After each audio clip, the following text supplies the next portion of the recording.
You're listening to Let Me Speak to a Manager with Frank Cava and Ian Mathews. What a crock of shit. Yeah, that was hot mic, Sam. It's 30 minutes away. I'll be there in 10. Do it live! I'll write it and we'll do it live!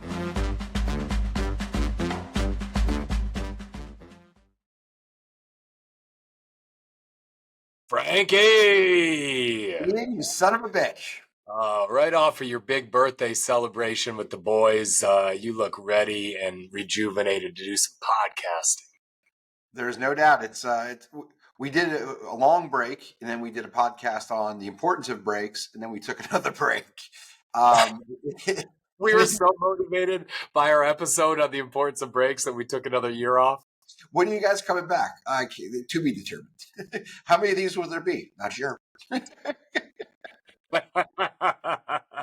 So for all of our listeners, Frank and I are still doing the same old shit we were doing the last time you checked in with us. Frankie's still buying and selling the shit out of some real estate with late night TV ads. Started a mastermind. We'll get into that a little bit. I am still consulting my ass off way too much. I got too many billable hours in my schedule. So was just lamenting to Frankie that I need to figure out how to knock a couple of my afternoon sessions out so I can get back to nature and getting into my walks, which I miss big time. But the one thing that would bring Frank and I back to the world of podcasting is a good rant. We love a good rant. We'll get into rants real fast before we get to our agenda. So one of the things that I fucking want to rant about is this iPhone.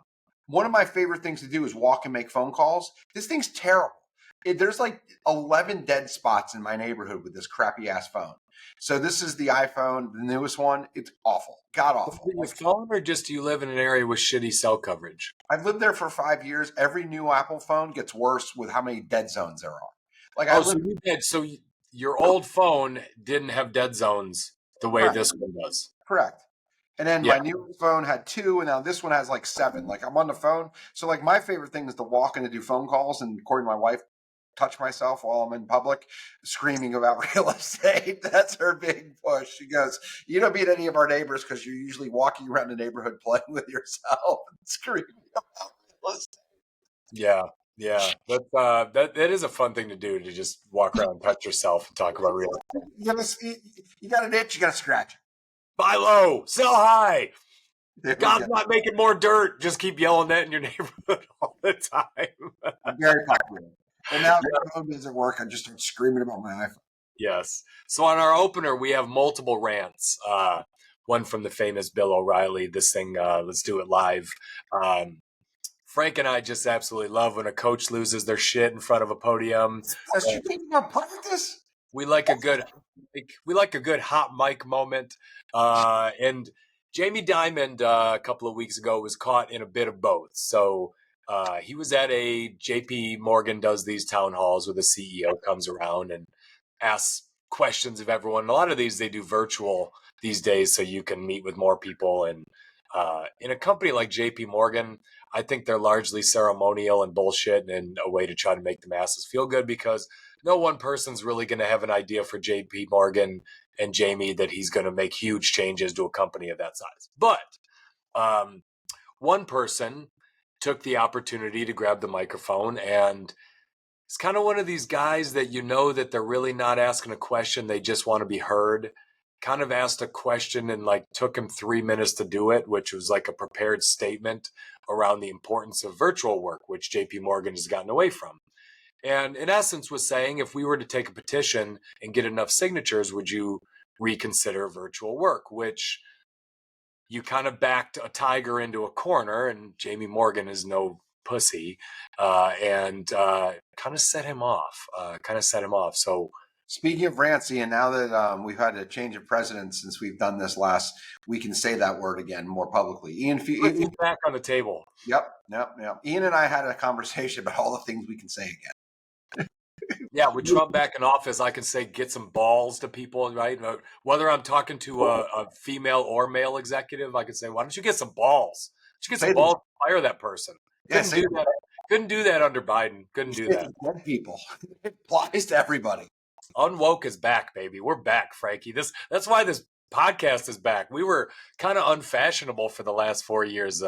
World had gotten a little woke, and we weren't the most woke of business channels. So let's get back to our non-pussy Jamie Dimon and his unfiltered rant. And now we're using new technology for all of our listeners. This is really exciting. So if the audio doesn't come through, we'll make sure to put the transcript in the show notes. Correct. For everyone to listen to. Nickel will appreciate that. So let me try to figure out how to get this thing going. Most importantly, will Lee be wearing his little hat while he listens? Yes, absolutely. Without further ado, we're going to get to Jamie Dimon. A lot of you were on the fucking Zoom and you were doing the following, okay? Looking at your mail, sending texts to each other about what an asshole the other person is. Okay, not paying attention, not reading your stuff, and if you don't think that slows down efficiency, creativity, creates rudeness and stuff, it does, okay? And when I found out that people are doing that, you don't do that in my goddamn meetings. You go to a meeting with me, you got my attention, you got my focus, I don't bring my goddamn phone, I'm not sending texts to people, okay? It simply doesn't work, and it doesn't work for creativity, it slows down decision-making. And don't give me the shit that work from home Friday works. I call a lot of people on Friday. There's not a goddamn person to get a hold of.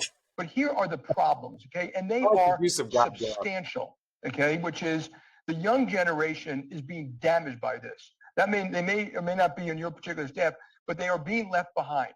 They're being left behind socially, ideas, meeting people. In fact, my guess is most of you live in communities a hell of a lot less diverse than this room. Every area should be looking to be 10% more efficient. If I was running a department of 100 people, I guarantee you, if I wanted to, I could run it with 90 and be more efficient. I guarantee you, I could do it in my sleep.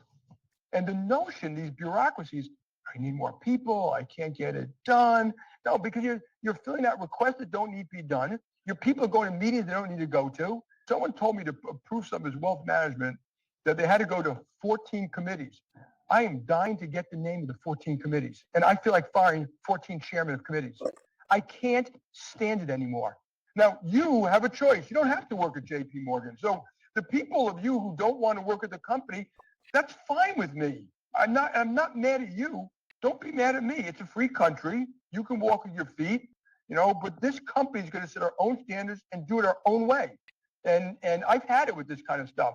And, I come in, I've been working 7 days a goddamn week since COVID, and I come in and where's everybody else? But they're here and there, and the Zooms don't show up, and people say they didn't get stuff. So that's not how you run a great company. We didn't build this great company by doing that, by doing the same semi-disease shit that everybody else does.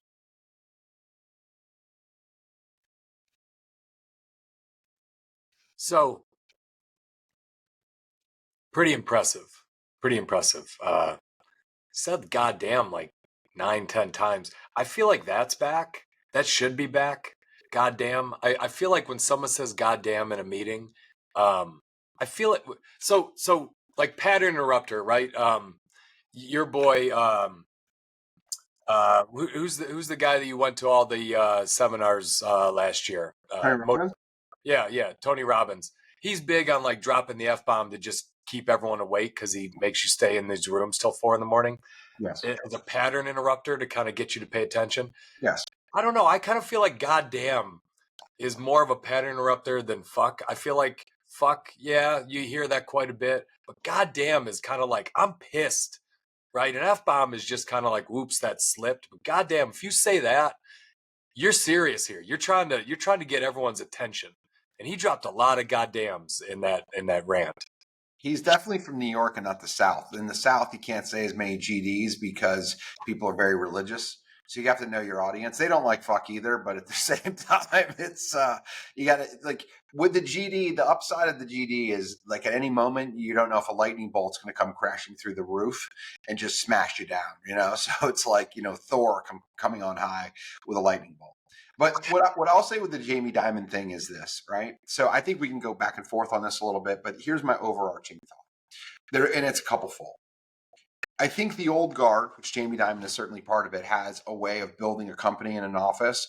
And what's being back in vogue besides the anti-wokeism with Trump, Doge's part is back in play.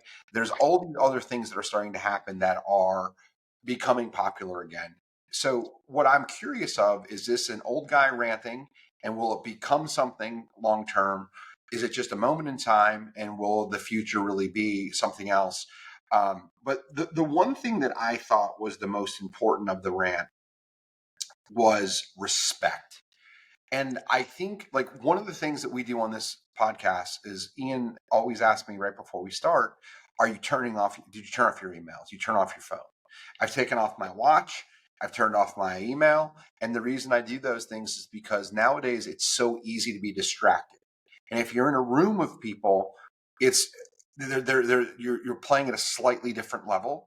And I think what happens when you're in rooms with people is you do have to be mindful of that. We just finished a training episode with our company on the sales side right before recording this, and nobody had their phones or their laptops.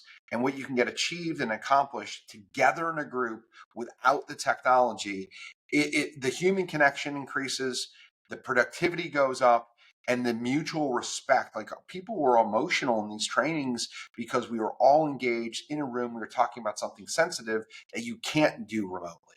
So, like, where I think the future is going to go is a little bit of a blend, but at the same time, we spent a bunch of money on our office to bring people in from camaraderie's perspective, and I think you get a higher level with less distraction when you're together.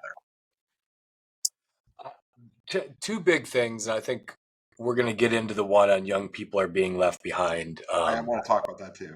And that's later in the agenda, so we could talk about it. But I think I love when he says you have a choice. You don't have to work here, right? But it's my company. It's my standards. It's JPMorgan standards. If you don't want to work here, I don't think less of you, but go work somewhere else. We're a big bank. We're a big bank. And we feel that it is more profitable for people to be in the office than working at home. Now, there are plenty of small companies where that's not true. That's there correct. Are plenty of small companies, and there's plenty of jobs where that's not true. But it's true for JP Morgan. And so quit whining and go find a company that suits it. And I always, when I see this, if you're such a badass that you're going to sit here and demand something of a big company, go start your own business, set your own rules, let everyone work from wherever the hell you want. But you're not. You're an employee for a reason. So shut the hell up and follow whatever the company's standards are, or go find another one. If you're that talented, everyone should be wanting to hire you. You should be really in demand, and they would pay you no matter what you asked to work from wherever the hell you wanted. But you're not that good.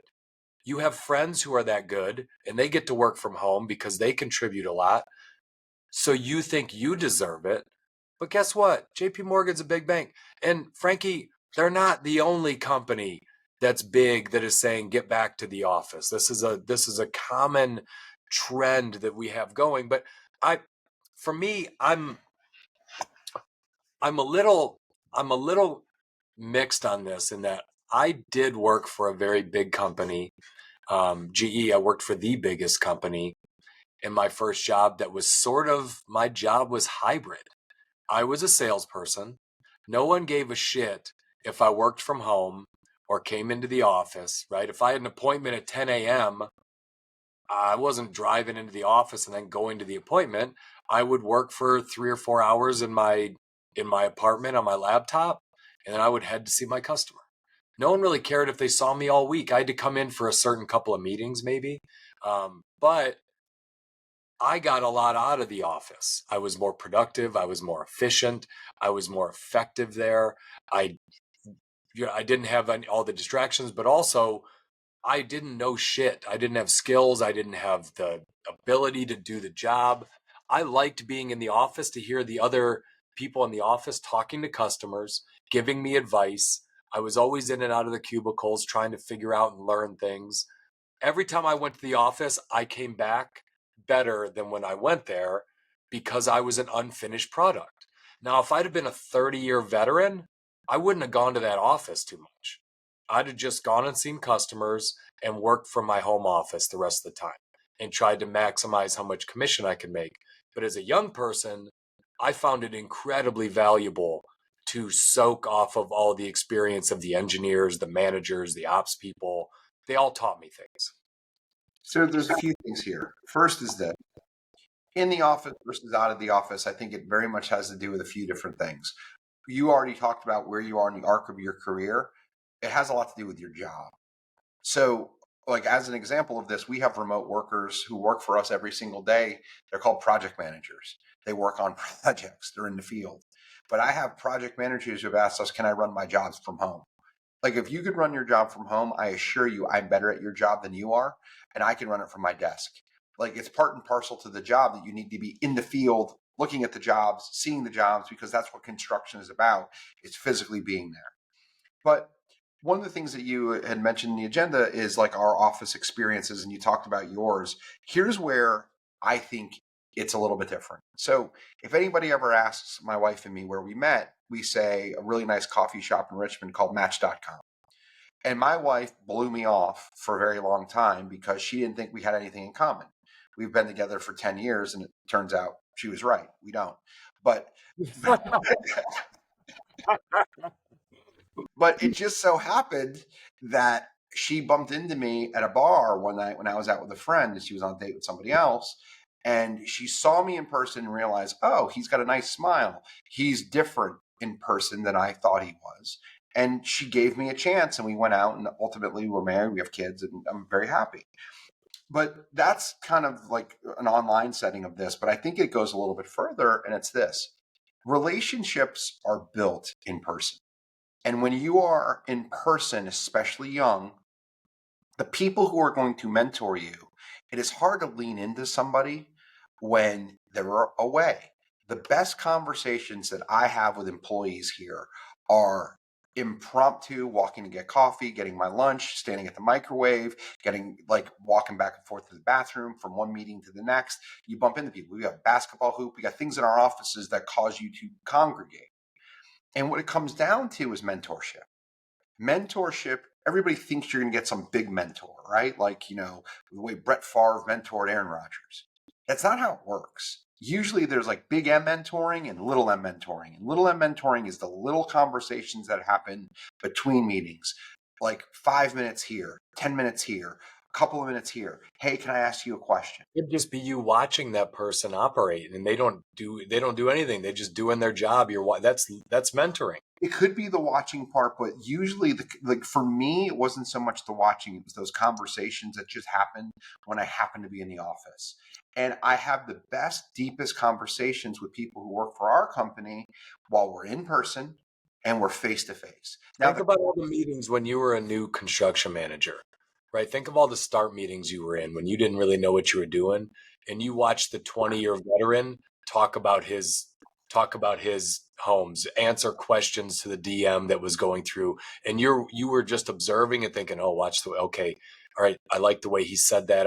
You're taking notes all the time by watching some of these. Yes, you're asking a million questions, but I think there's a lot of just absorption that we learn because human beings, we learn by mirroring other behaviors. There's absorption, 100%. I agree with that. But I think more than that, the thing that happens with office settings is this. I'll go back to my first job out of college. I was in the field. So I would come back to the office on the scheduled times, but everybody was in the office. It was overwhelming. But if you ever ran into the office in the morning or late, was usually when it was, or sometimes on a weekend. On the weekends, I would bump into the division president. At night, I would bump into, or especially early in the morning, I would bump into my production managers. And if I would come off at random hours, I would often bump into the two people above me. And I can point to specific conversations that I had with the division president who would tell me, hey, I noticed on this thing, I saw this and this. They don't feel comfortable giving you feedback to a huge group, but they'll give you feedback to yourself when it's just you with them. Hey, will you close the door for a second? I got something for you. I came back to the office once covered in mud, and my boss goes, hey, you don't need to be covered in mud. You have one of these. Use your phone. Like, this is a 25-year-old lesson. He's right. This is the biggest tool that I have. And I got it face to face because he saw me in that moment. So this stuff isn't perfect and it isn't linear. But what I come to is this. I believe in front of people, because together, you can't make a baby. You can't get married remotely. You have to do these things physically together with people. And together with people, you have a chance to be a little bit more honest, look at feedback, look at body language, and you can say things because you can judge people that you might not say over a phone call. And you can see that someone's leaning in, you're going to go a little bit deeper. So those are the kind of the mentoring things that I think come out in an office setting. You know what else you need to make a baby? Balls, Frank. You got to have balls. We're back, baby. You know what? I've gotten a lot of great mentoring and advice in my day. One thing I can assure you has never happened to Ian Mathews is a story about me coming into the office all covered in mud. I could just assure you that's absolutely never happened. Something that would happen to a knuckle dragon grunt like yourself right out of the gate. But, I came up a little bit more white collar than you did. There's no doubt about it. Okay.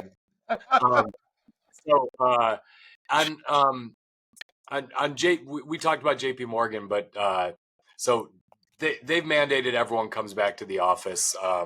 But Goldman Sachs, they said the same thing. The quote from Goldman Sachs with David Solomon is, "This is not a new normal. It's an aberration that we're going to correct as quickly as possible." I'm very focused on that. So Goldman, strict return to office, strong emphasis on in-person presence for everyone, including and especially junior staff. Right. Apple and Tim Cook said they're pushing for a hybrid model with specific in-office days. And then the policy is a hybrid model and requiring employees to be in the office some days and then flexible with other days. So one of the things that Jamie said that I think works well with Apple is this. Like, if it doesn't work for you, he used the term that I thought was awesome. We're not going to mimic this semi-diseased shit. And he also said, if you don't like it, leave. Virginia, where we both live, is an at-will state. People can quit. They can be fired. The upside of that is if you're not in the right environment, find the right environment. And Apple, I think, is pretty progressive. Yep.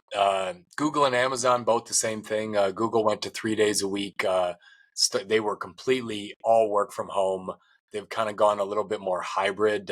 Amazon, Jassy has been big on this, mandating employees get back to work. His quote was, "It's easier to learn, model, practice, and strengthen our culture when we're in the office together most of the time." And Amazon keeps getting tighter and tighter with this rule. It's starting to kind of irritate the Amazonians working there. But again, tough shit. They're the biggest company in the world and they can set whatever standards they want. So I got Tesla, and I'm guessing this will be a back and forth because this is a really good one. Elon Musk famously declared that remote work is no longer acceptable, demanding employees be in the office or leave. We had in another episode that if you want to pretend to work somewhere, if you want to pretend to work, you can do it somewhere else during the pandemic. But anyone who wishes to do remote work must be in the office for a minimum, and I mean a minimum of 40 hours per week, or depart Tesla. The more senior you are, the more visible you must be, and you must have presence. So the policy comes down to being a strict mandate requiring all employees to be in the office full-time with no exception of remote work. And it's Elon Musk.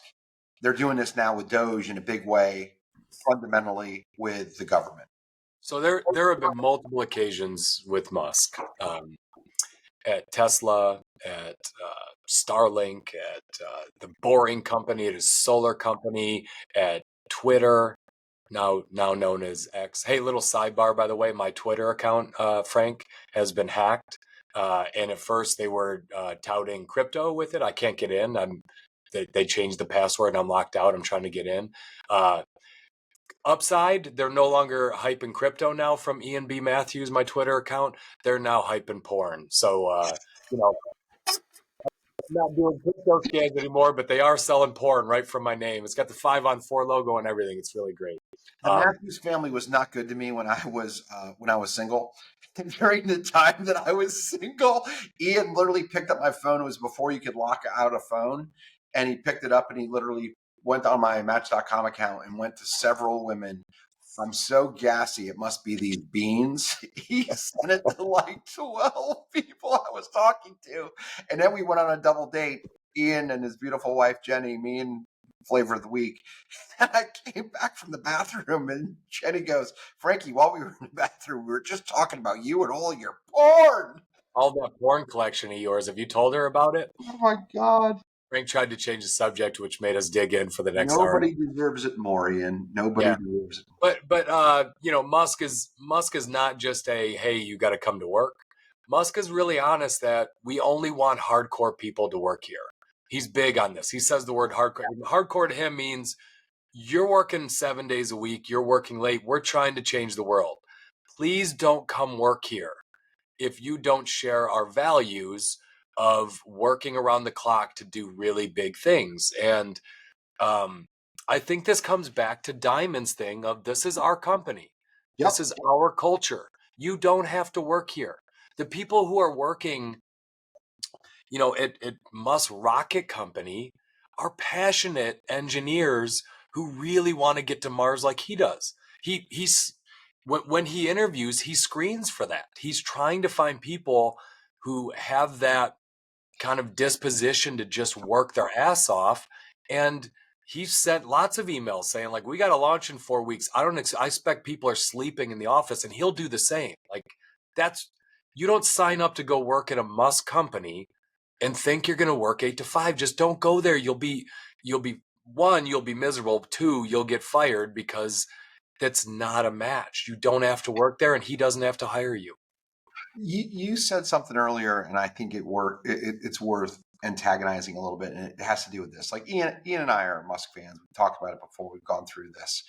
But the biggest thing for me, we did a podcast a while back, and we referenced Ian and I it was hysterical. We were arguing about this book because we were talking about 2 different books. But the one that I read was Radical Honesty, and Ian read Radical Candor. We did a podcast episode on this. But one of the most freeing things you can do when you get to be old enough, for me, it was with age, is you just have no more problems just being honest. I was on a college campus, and I was talking to students. We've got a bunch of kids, like 12 kids coming in the interview in the next week and a half. And I've told all of them, we have a work from the office culture. That's what we do. If that's the wrong thing for you, don't visit. Don't come here. What you will see is we have a kick-ass office. We meet, we greet, we get together, we do things.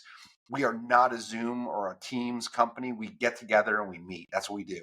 I believe in it. It's how I lead. It's how I manage. And I come with it from the start. And if this is the wrong spot for you, please don't interview with us. And we just lead with it with honesty. And for me, it's the right culture. And you said something I thought was really interesting. If you're such a badass, quit and go start your own company. 100%. Like, go where it fits you. If you want to be a worker and you want to fit into a culture, like, just pick the right one. You have free will. Choose to leave. Go somewhere else. Unemployment is literally less than 4%.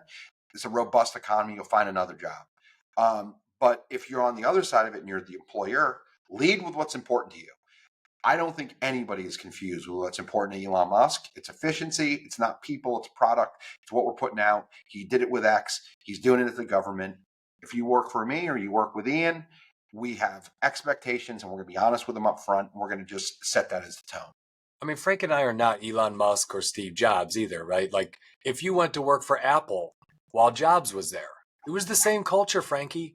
But like, Jobs was trying to change the world, and guess what? He freaking did. That's the right. entire world has an iPhone in their pocket that's changed their life. Like, That's right. You can't live without. That doesn't happen easily.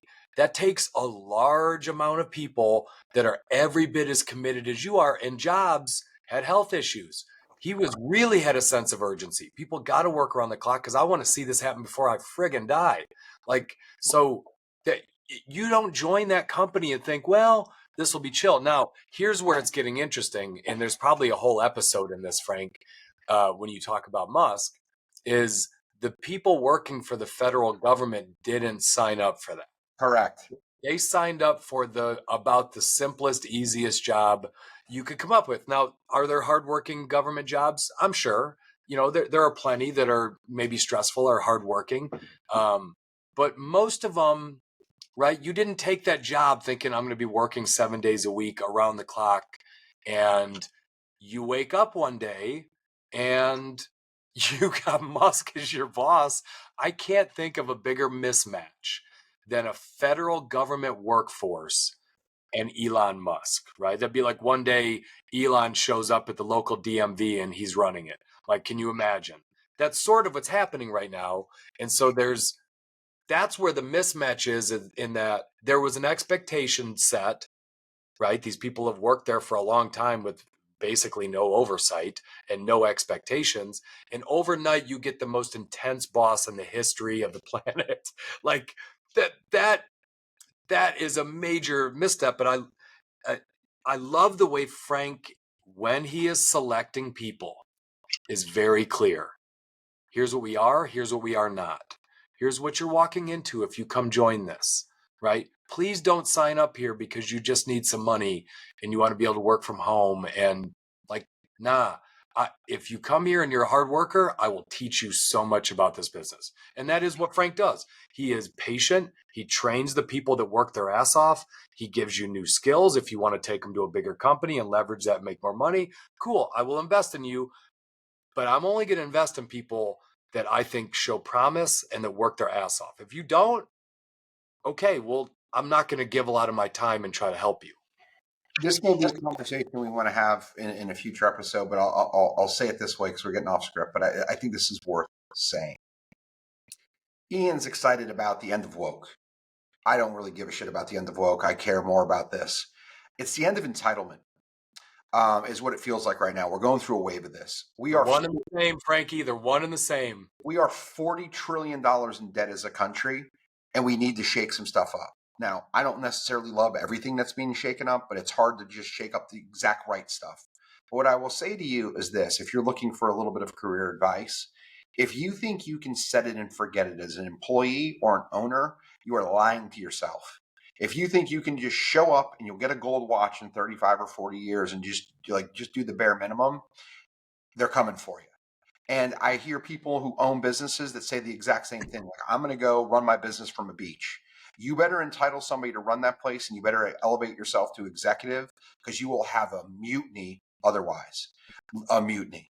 I started a mastermind group. We were talking about this guy who literally did this whole thing. His company went to shit. He ended up like killing himself this is the worst, most extreme example. But what happened was he took his foot off the gas. He stopped paying attention. He thought other people were going to run it, and it went into disaster. So you have to be checked in at any given time, and the entitlement piece is not going to live forever. And this is, I think, showing up around the Zoom culture of like, you've got to deliver the goods, or companies and the government, even the DMV, they're coming for you. But it's not just some of the hardcore companies. It's Disney, it's Starbucks, it's Meta, it's Walmart, it's UPS. These are companies that are known for some of their social stances, right? Some of their liberal stances. They've all gone away from hybrid and work from home, and they've all brought people back, right?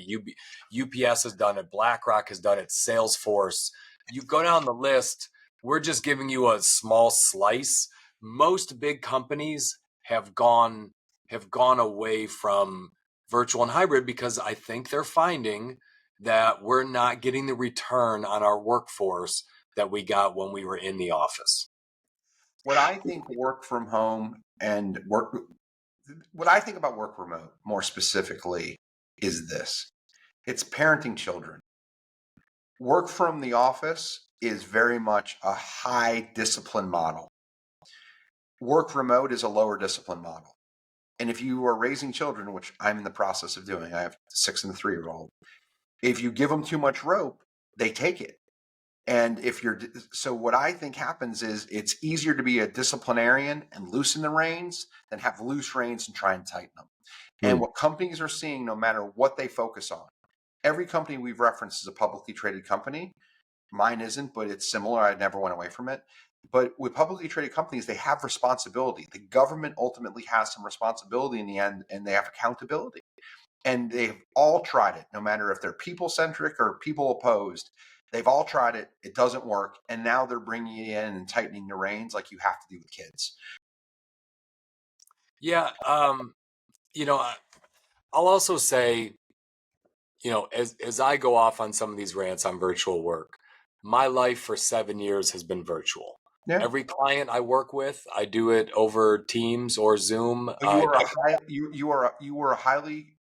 You are a 1099 specialist at a very, very, very high level, and they're hiring you as a specialist, as a 1099 to do something, and you're talented enough to do it remotely, and you have a higher standard than people making 60 grand a year who are doing administrative tasks. So like it depends. I think as a subcontractor, the culture is allowing us to hire you. They can fire you at any minute.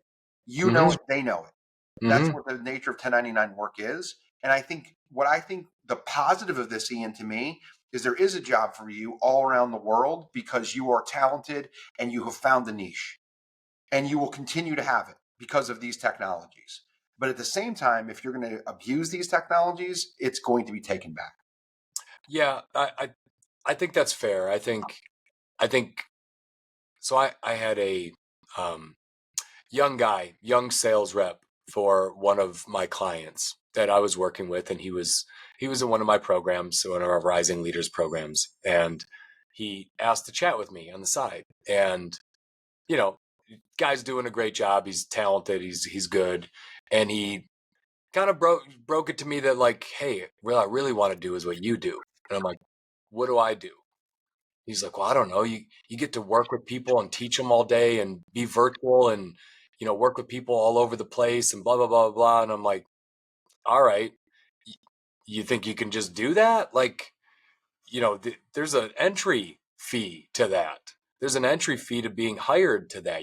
And that entry fee is having enough experience and wisdom that you add value when you talk to people. So yeah, you see me here, but there was 20 years of grinding my ass off in an office, learning a lot of hard lessons before I got here. So sometimes I think people think they can just jump right in. Now, are there some skills or wisdom that you can build and you can do what I do? Of course. There's plenty of things you could go learn and you could build a model like mine, but you're going to eat a lot of shit before you get to a point where you're making the kind of money that I make doing it. It's much harder. But I always find it interesting. People are like, I'd love to do what Frank Cava does. It's like, I bet you would. Do you have any idea how humbling it was for him to get to the point where he can do what he does? No, you don't. You have no idea. Ian, this sounds like being a life coach while your dad's still paying for your car. So good. Maybe you should get off mom and dad's car insurance before you become a life coach. So I think one last thing I just want to talk about here, and it has nothing to do with work from home or virtual. Jamie Dimon getting to a point in his life where he can just speak freely like He's that. gotten to the point where he gives no shits. Yes, he's clearly has money. He clearly is sort of impenetrable. Did I say that right? I didn't say that right. I don't even know. Impenetrable? Impregnable? Hey, we're going to put in the show notes the word that Mathews is trying to come up with here because I'm pretty sure I screwed it up. Jamie Dimon right now is sort of without peer in the banks. He is a phenomenal CEO. There is no way he could say whatever the hell he wants, and he's probably staying as a CEO. And he runs that business the way he wants to run the business. And so. Can you hear it? What's that? No, I can't hear. You can't hear your audio popping up. But you'd have to share for that to happen. Maybe if you hit the share button and played it, it would work. But for Jamie, he can say whatever he wants. He can do whatever he wants. Frank is in that place right now. He owns the business. I own my businesses. I'm going to do things the way I want to do them. And I'm going to listen so as my job is to get as many ideas as I can from people and try to adapt and to change. And I'm always looking to make the business better. I do want your opinion. But when I make a decision, it's my decision. That's the way it works. If you don't like that, don't be an employee. There is a certain level of oversight that you are agreeing to when you take a job as an employee. There's a certain amount of oversight that I take as a 1099, Frankie, when I'm working as a consultant for another business. I get it. You're paying me. I got to play by your rules. I can help you. I can't do everything I want to do. And so the entitlement mindset of we're going to just get enough people together and tell you what to do, those days are over. And I don't know, like, again, I'm just going to finish with that. If you're such a badass, go do it yourself. If not, figure out what you can get out of the company you're with, figure out the right company with the right culture that fits for you, learn as much as you can, then go start your own thing and you can set whatever the freaking rules you want. So Impenetrable, and Jamie Dimon is worth 2.5 billion, and he's in his 70s, so he is impenetrable in some ways. There is a video. I don't know if you've ever seen it. It's old at this point, but it's worth referencing. Did you ever see the commencement speech Jim Carrey gave, and he talked about his dad losing his job? Yes, that you can be unhappy in what you do and still lose your job. Right. So what essentially it was exactly that, but the moral was this. Jim Carrey's dad took the safe route, and the safe route ultimately he lost his job. And he lived the life. When he looked back, he's like, I was unhappy with my career, and ultimately I was in financial ruin because I was let go anyways. And what Jim Carrey did is he chased his dreams and he became Jim Carrey. So, that's a slightly different thing. But the reason I bring that up is this. If you are going to embark upon a career of ownership of a business, or if you're going to embark on a career of being an employee, they're both fine choices, and it comes down to who you are as a person. But what it comes to me is this. We are no longer going to tolerate, even at government agencies, we're no longer going to tolerate below average. And we're going to set the tone for that. The other thing we didn't talk about in this conversation is AI. AI is coming too. So if you look at it from this perspective, if you are kind of just coasting, it should be a wake-up call because there aren't safe places for you. We just did a sales training. I was talking about it. There's an AI bot I played for my entire team. It's a 5-minute demo video of a bot answering every tricky question from a person. And it sounds like another person. And the person asking, like the live person was like, are you real? He's like, I'm a AI support. Like it sounded real, and they threw curveballs and it was solved. So if you do not find some level of greatness and you can't stand out, no matter if the culture is remote or in person, your job's going to evaporate. And that's a scary place. So that's my takeaway in all of this. Find a place for yourself. Find a place where you can thrive, where you enjoy it. And if you enjoy what you're doing every day, you're going to get better at it because you're going to lean into it. And if you lean into it, none of these conversations are going to be relevant for you. Two things, Frankie. The word was impregnable. Ooh. Unable to be defeated, destroyed, unassailable. That was the word I was trying to come up with. So to our loyal listeners, we'll put that and indefeatable, whatever word you came up with, undefeatable, in the show notes with the definitions so you can link to them. Also, I love that Frank brought up this Jim Carrey thing because this is one of my favorites. I'm going to share it and we're going to end with it. So here we go. Well, I thought I was. How am I doing? Can you see it, Frank? Not yet. But I'm eager. I'm eager to see it. Well, maybe I lied. Now it just froze my screen. Terrific. I feel like we've done a good enough job and should I feel like it's close enough, and I'm really leaning in on that anyway. That it wouldn't be a Let Me Speak to a Manager podcast if I didn't fuck up somehow on the IT side of the business. So, Ian, an AI bot is coming for you. There's no doubt. I've enjoyed this virtual meeting with you, Frank, on another episode of Let Me Speak to a Manager.